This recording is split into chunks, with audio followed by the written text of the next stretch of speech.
we were desperate for a baby, so we decided to just buy it anyway. In the UK, Clear Blue seems to be the leading name, so I started using a Clear Blue ovulation test. I used that for 3 months and I never got a solid face, so it caused alarm bells in me, because that kit told me that I wasn't ovulating, which panicked me. So my husband went on the internet and started Googling about ovulation and all sorts of other fertility bits and pieces, and an advertisement came up for Mira, so we decided to just buy it. The first time using it, we weren't really sure what we were doing. It was so easy to use and the instructions were really clear. But because in my mind I thought I wasn't ovulating, I can't really say I was expecting the result I wanted. And then exactly how Myra has explained in the videos and the YouTube videos, it did pick up that I was ovulating, so I was so happy.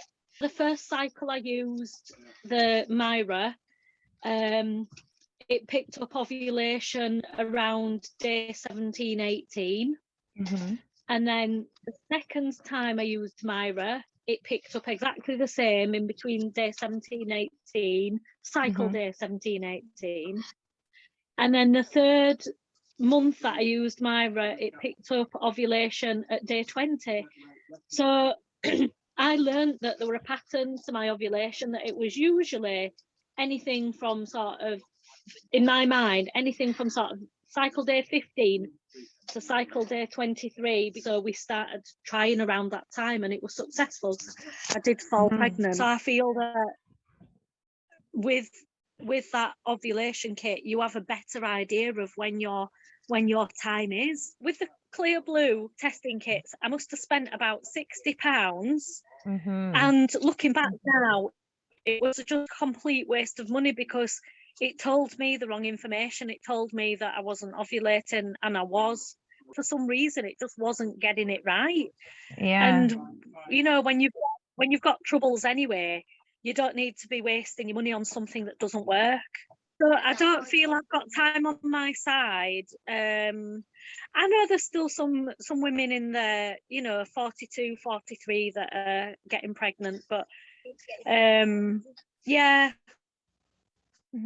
I had high hopes that it would have just happened in the first year, and we were so close with the pregnancy.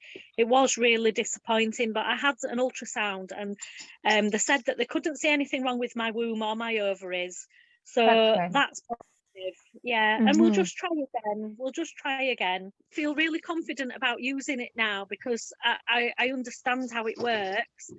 And I feel I'd like to wait until I had my first cycle day 1, and I'm looking forward to using it, because they say that sometimes after a miscarriage your cycle might change. So I think I need to get the Mira to confirm that what the new cycle day might be. It might still be around 17, 18, or it might have completely changed. I don't know. So obviously, I've only tracked 3 cycles so far. So the 3 cycles that I did have, my LH was going up, and then it would drop a little bit, and then towards my ovulation time, which I didn't know it then, but I know after when it was. So towards the ovulation, it was going up. Oh, maybe this is it. But then it would drop again. And I said to my husband, I said, I'm not sure.